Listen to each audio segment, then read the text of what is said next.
Well, hello guys. So as my video didn't have any sound when I moved it to the computer, I'm just talking to you and try to tell you what I was talking in this video. So here I'm talking about the new shape of the front lights and the front mask. So we have a new shape of the front lights, the LED pure vision lights, and also we have the new Mitsubishi logo instead of the Renault, of course, as is a Mitsubishi ASX. And also look at this upper grille section that has the inward V shape. I mean, this can be a slight aerodynamic disadvantage. It may pick up some air, but it is the way they've done it. And it actually looks really, really nice. Now let's have a look at the aerodynamic element, which is the active flaps in front of the front radiator. As you can see in this upper section, we have no active flaps, but in the lower section, we have them, and particularly on the right side of it. So this is a nice solution. Also a very typical and very good solution is the air curtain. Look how big it is here at the Mitsubishi ASX, because the Mitsubishi ASX is one of those small crossovers that is sort of high. It sort of wants to give you the SUV feeling. So you have a really big frontal area, yeah. So it's a challenge in terms of aerodynamics. As you can see, the design is really, really nice. Now we go from the side of the car, and here is again the look at the aerodynamics. So we have, as you can see, we have still quite a big frontal area of the car, but the shape of the car, the general shape of the car from the bonnet, where the bonnet starts, as you can see here, is really nice. They try to make the bonnet start as low as possible, and then it leads the air very slightly around the front windshield. As you can see, it has a really low attack angle, which is nice. It's also slightly curved, which is nice. And then you have this very smooth and long silhouette to the rear with the prolonging roof spoiler as well as the big side spoiler, which is a very correct aerodynamic solution. So the car might have a drag coefficient of around 0.31, which is actually not that bad for a tall SUV that it is, right? So yeah, now I'm talking about the bonnet and how it swoops down and tries to do that. And we also have these side skirts, which is a specific feature of only the Mitsubishi. You don't get them with the Renault. This increases the drag coefficient slightly, so maybe it's slightly higher than I said with these skirts as an optional extra. Right, now we go to the rear of the car where not much has changed. We have still the same shape of the rear lights. Instead of the Renault logo, we have the Mitsubishi lettering and the ASX, and the typical Renault logo was replaced by the camera only and that plastic cover. Now we're in the boot. This is a really, really big and practical boot. We also have a tow bar in this car, look, so it is actually really nice. In this, I've never seen this in the Renault, so nice that it has it. Of course, this boot is adjustable in terms of height. It's up to, I think, 635 liters of capacity if you move the rear bench. And then also an optional extra is this floor mat, this plastic rubber floor mat that you have. So that is again only Mitsubishi optional extra. You don't get that with Renault. It's a nice and practical boot. You also have a light there. It's really decent. Now I'm talking about the rear aerodynamics and the small rear window. So yeah. Now I'm thinking what I'm trying to say, but I'm now going to talk about the geometry of the wheels, which is done in such a way that we are running more negative camber at the rear and a toe in, which is complementing the weight distribution of the car and the seating position, which is around the middle of the wheelbase. And also here on the rear wheel arch there is another small aerodynamic fin. Also, as you can see, the canopy of the car or the body of the car is slightly curved and also curved in both directions, both vertically and horizontally, which is nice. Now I think I'm going to talk about the sitting position and the wheel distribution with the crew inside and the conception of the car. So you are sitting, well, it's slightly behind the middle of the wheelbase, which is nice because, for example, in the previous generation of the Renault Clio and the Renult Captur, we are sitting in the middle of the wheelbase, which is okay, but not the most correct solution. In this case, it's more correct, but still it looks like a middle of the wheelbase more to me. So that's why they had to adjust the wheel geometry accordingly to it.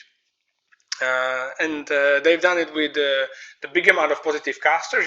As you can see here, this is really a big amount of positive casters. It's maybe, up to 5 degrees of positive caster geometry. It is important for a car with such weight distribution to make it lean onto the outer wheel and corner, basically correctly in terms of behavior. So yeah, I actually really adore how big it is. We have a tire size of 215/55 R18, and we have these aerodynamic Mitsubishi wheels, as you can see. We have the tires of Continental EcoContact 6Q, so actually tires that help the fuel efficiency. But they also had actually a very good grip, to tell you. Yeah, here is the opening for the air curtain at the front that leads the air around the wheels and side of the car. And now I'm going to talk about the rear space. And thanks to the conception, thanks to the driver sitting in the middle of the wheelbase, the car actually has a good amount of space. Look at this. Even despite the sloping roofline, I have a good amount of space for the head. And for the knees, it is nice. It is decent also for the feet. You have this sort of rubbery or plasticky rear part of the front seats. So it's actually nice even if you had longer legs to put your knees in behind. In terms of comfort, we have very nice air conditioning in the rear, 2 USB-C connectors and a 12-volt socket as well. So you can put some AliExpress charger into it as well. Nice strong rear LED lighting. You have a speaker in the door, small electric windows, automatic, small space, and quite a big door bin, good for a can of a beverage or a fizzy drink. So yeah, really nice. The Captur is a practical crossover for everyday life. So now I'm going to talk about the pedals. I was not quite comfortable with the way they were, as you can see. So the clutch is at the uppermost, at the highest, and I think it's quite a strange position of the pedals. I was quite annoyed sometimes. It was uncomfortable. For example, when I was setting off from the lights. Yeah, so that would be about it to the walk around of the car. And now let's have a closer look at the experience with this car and how it is in day-to-day driving.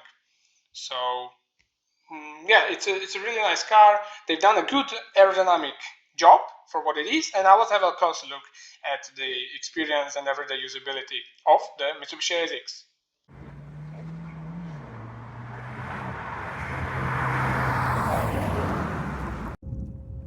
Well, okay guys, welcome aboard the Mitsubishi ASX. As you can see, I have a manual gearbox, 6-speed manual gearbox, paired with the 1.3 liter TCE engine producing 140 horsepower. So yeah, maybe the first question of you is the horsepower enough for this car? Well, it actually is. It feels very similar to the TCE 160 horsepower version that you can get with the automatic transmission, because of course when you have a manual transmission, the manual transmission car always feels slightly more dynamic than the automatic version. So it feels on par with the TCE 160. How it is in terms of efficiency? Well, I last tested the TCE 160 during the winter. There, the average consumption was 6.8 liters per 100 kilometers. In this car, well, I resetted this morning, so right now it's 6.1 after doing the average of B roads and city, but it was previously at 6.3 liters per 100 kilometers. But you can do separate journeys on B roads in around 5.5 liters. Which is really nice, considering the driving, because I was also driving through this mountain pass quite dynamically, and it was still very nice. I still finished with 5.5 liters average, which is fantastic. Of course, this engine has a mild hybrid powertrain, while there was a Clio RS, and so yeah, it has this 0.13 kWh battery, so very small. You don't even feel any regen on this car of the mild hybrid system, right? And then when you're driving on the motorways, the car asks in around 6.3 liters, which is not what I expected, because I expected slightly worse. I expected around 7 liters, right? So 6.2 I was very happy with. It is of course thanks to the summer tires, which are Eco Contact 6Q, which are really nicely efficient as well, even at speeds. And of course it also depends on the weather. If there was a really windy weather, it would be around those 7 liters because of the frontal area and the aerodynamics of the car. But as it wasn't windy, it was really okay, right? So yeah, that's nice in this. And then the car is actually really nice and comfy. Actually, you have these really comfy seats that I'm sitting in, really quite soft, with actually a decent typical Renault support. So somewhere in the middle, not the most sporty, but not without support. We have a slightly newer infotainment here in the screen, which is nice to use. Actually, I really quite like it. It still has a good design, still keeping this vertical design of the display, but definitely usable. New, you have these new buttons here on the low part of it, which are still very easy to use and navigate. So yeah, and of course another practical thing, still you can turn off all of these assistants that you can personalize in the infotainment. You can turn them off with the 2 short clicks of this button, which is fantastic. The steering is nice and light, even in its sportiest setting that I have it set. It's a pleasant car to drive, really, I have to say. One other thing I have to tell you about the gearbox is that first gear is really quite short. If you just want to drive really calmly, I advise you to driving off from the lights in the second gear. That way you are going to be really smooth. Yeah, and now let's try and overtake this car, and let me report to you after it.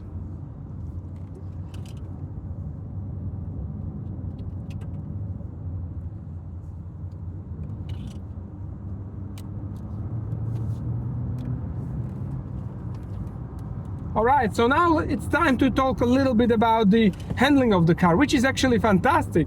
So, we are running a good amount of positive caster, which makes the car lean onto the outer rear wheel, as I can feel. Very good. We have a really fantastic power from this Mercedes Renault engine. It's a really good engine, really powerful engine. It doesn't have the best sound, but it's just really powerful. And now here we have the lights. So let me talk to you after it. All right, so I'm back. So let me talk to you a little bit about the suspension, right? So the Renult Captur is an interesting car because even despite you have a really high center of gravity, because they wanted this car really to feel like an SUV, not like just a hatchback on stilts, right? So you have a high center of gravity, but they still tried and managed actually to make it feel driver friendly and driver focused, because you have a very stiff chassis. You have a very stiff chassis, also quite a stiff damping, but they still had to manage this low center of gravity. Even despite it's behaving correctly during cornering, you can feel the difference, as this is an SUV compared to the Clio. And that is because this car usually have the ESC turned on, and when you go very quickly into the corner, there's no other way just to show you. So you push into the corner, I let off the accelerator, and I can just feel that even when I'm not accelerating, the car is engaging the ESC system and brakes. Even despite me not having, the tires are not squealing, I'm not pushing the car absolutely to the limit, but the car feels that it is sort of in the limit, and it has to brake the outer wheel in order for the car not to understeer, because of this high center of gravity, right? So you do feel the ESC engaging even when you're not on it, even when you're not on the throttle. So there has to be quite a lot of electronic support for the car to be such driver friendly and sitting so well actually in the corners.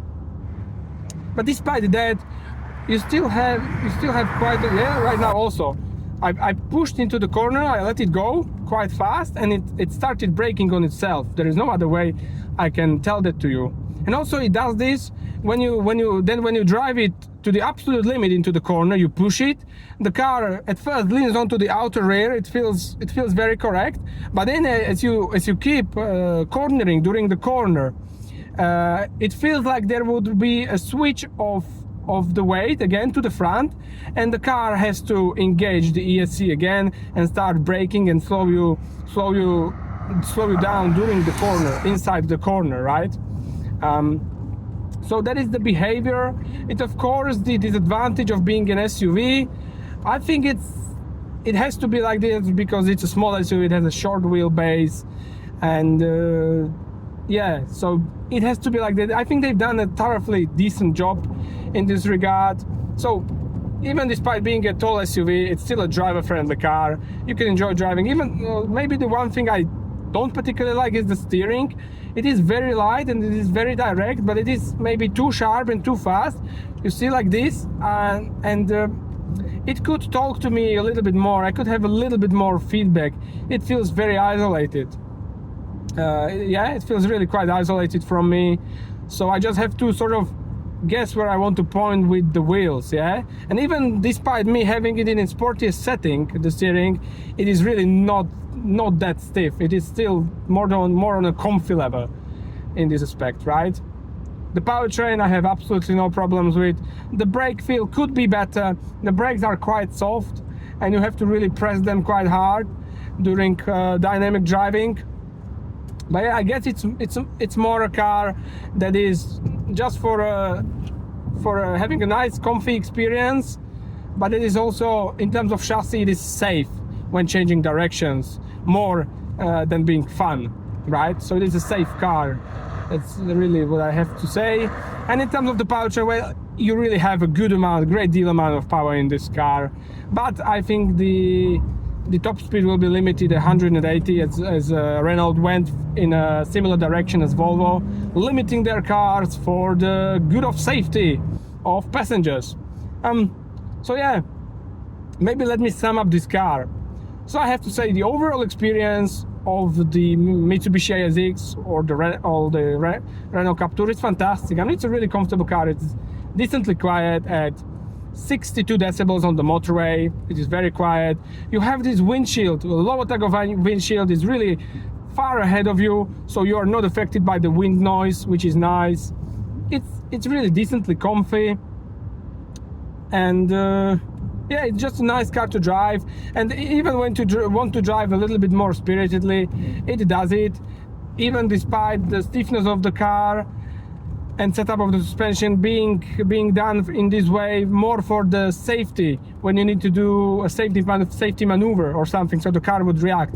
It is not the most driver's car. It's not the most driver friendly and the most driver focused car in its class, but despite that, it's still quite decent if you want to push. Yeah, so yeah, and why you should want to buy it as a Mitsubishi?